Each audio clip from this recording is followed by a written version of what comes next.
Chop suey හදනවා නම් මේ ගානටවත් හදන්න ඕන බොරු කරන්නේ නැතු. මට නම් ආයේ වෙන මුකුත් ඕනේ නැහැ. මේක විතරක් කන්න පුළුවන් නිකම්පත් එක්ක. මෙච්චර කල් ඔයගොල්ලෝ කඩවල වලින් චොප්සි රයිස් චොප්සි කියා මොනවා කෑවද කියලා මම නම් දන්නේ නැහැ. අද මං හදන්නේ ඇත්තම චොප්සේ එකක්. මේක මාරම රිච්. රෙස්ටොරන්ට් වල නම් මේ ඔක්කොම එළවලු එකට දාලා තමයි බොයිල් කරන්නේ. හැබැයි මේ හැම එළවලුවකටම තියෙනවා කුකින් ටයිම් එකක්, බොයිලින් ටයිම් එකක්. ස්ටෙප් බයි ස්ටෙප් මං කියලා දෙන්නම් කොහොමද පර්ෆෙක්ට්ලි මේක හදාගන්නේ කියලා. ඔන්න දැන් මම වතුරක් බොයිල් වෙන්න දාගෙන තියෙන්නේ. මුලින්ම වැඩියෙන් වෙලාවක් යන ভেජිටබල්ස් ටික මම මේකේ බොයිල් කරගන්න. චොප්සේ හදද්දී තියෙන එක සීක්‍රට් එකක් තමයි මේක හොඳට ක්‍රන්චි වෙන්න ඕනේ. මේක ඕවර් බොයිල් වුණොත් එහෙම පොඩ්ඩක්වත් වැඩක් නැහැ. මුලින්ම මම අලයි කැරටුයි දාගන්න. දැන් විනාඩි 2ක් විතර කැරටුයි අර්ථාපලුයි 60ක් වගේ බොයිල් වුණා. දැන් මම මේක ලිපෙන් බා ගන්නවා. ඔයාලට ඕන නම් මේක දාන්න පුළුවන් අයිස් වතුරට. නැත්නම් මේකේ රසෙන්ම මේක තවත් කුක් වෙනවා. බොන්ජි ටිකත් අපි දැන් පොඩ්ඩක් බොයිල් කරගමු. ඔයාලා මේ ভেජිටබල් බොයිල් කරද්දී හොඳට මතක තියාගන්න ඕන දෙයක් තියෙනවා. මොකද මේ හැම ভেජිටබල් එකේම ලස්සන කලර් එකක් තියෙනවා. වැඩියෙන් බොයිල් කරොත් ඕවර් බොයිල් වුණොත් එහෙම මේකේ කලර් එක ඩිස්කලර් වෙනවා. අපිට ඕන මේ ভেජිටබල්ස් වල රියල් කලර් එක. මේ පේනවනේ ලස්සනට තියෙනවා මාරම ක්‍රන්චි. 60ක් වගේ තමයි කුක් කරලා තියෙන්නේ. දැන් මම දාගන්නවා මල්ගෝවා ටික. මල්ගෝවා නම් ටික වෙලාවක් යනවා කුක් වෙන්න.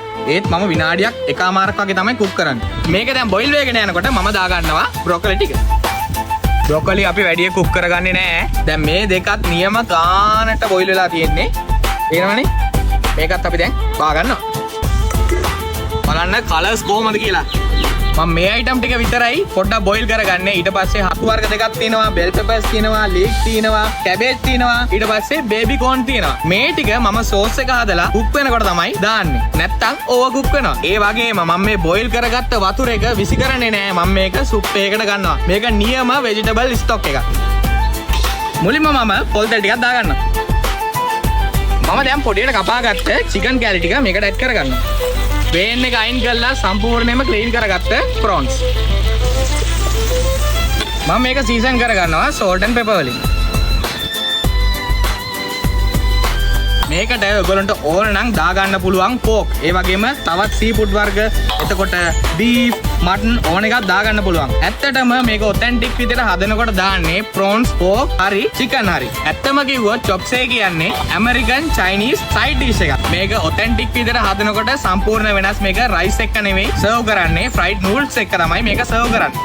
එතකොට දාන ভেජිටබල් වර්ගත් වෙනස්. මම මේකට තලාගත්ත ඉඟුරු සුදු ලුණු ටිකකුත් දාගන්න. මේ රෙසිපි එකට මම ලුණු යූස් කරන්නේ නැහැ. මොකද ලුණු වලින් ඇත්තම රස කැපෙනවා අනිත් ভেජිටබල්ස් වල. ඒකින්ද මම ලීක් විතරයි ඒ වර්ගයේ දෙයකට යූස් කරන්නේ. දැන් මම බොයිල් කරගත්ත ভেජිටබල් ස්ටොක් එකෙන් පොඩ්ඩක් මේකට දාගන්නවා.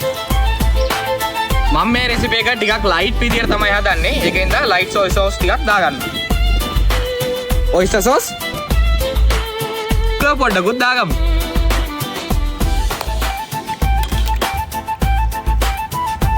මෙතනදී මම මුලින්ම දාගන්නේ කලින් අපි බොයිල් කරගත්තේ නැති ভেජිටබල්ස් ටික. මුලින්ම ගෝවා, button mushroom, American oyster mushroom, leek, bell peppers ටිකක් දාගමු. බේබි කෝන්. මම දැන් කලින් බොයිල් කරගත්ත ඔක්කොම ভেජිටබල්ස් ටික දාගන්නවා. අර්ථාපලුයි, කැරටුයි, බොන්ජි, බ්‍රොකොලි, මල්ගෝවයි. වව්. මේක හදද්දී වැඩි එළවලු තලා ගන්න එපා. පොඩි ස්ටර් එකක් දුන්නාම ඇති. පේනවනේ දැන් නම් නියම ගානට ඇවිල්ලා තියෙන්නේ. ඊළඟට අපේ ෆයිනල් එක මම දාගන්නවා කෝන් ස්ටාච්. කෝන් ස්ටාච් වලින් තමයි හොඳ thickness එකක් එන්නේ අපේ චොප්සේ එකට. මේක ඇවිල්ලා මාරම රිච් චොප්සේ එකක්. මට මේ රෙසිපිය දුන්නේ මගේ හොඳම යාළුවෙක් චෙෆ් නාලක අනුරාධපුරේ. Thank you so much.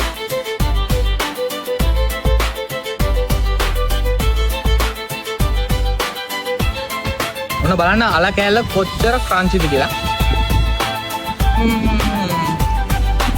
Perfect.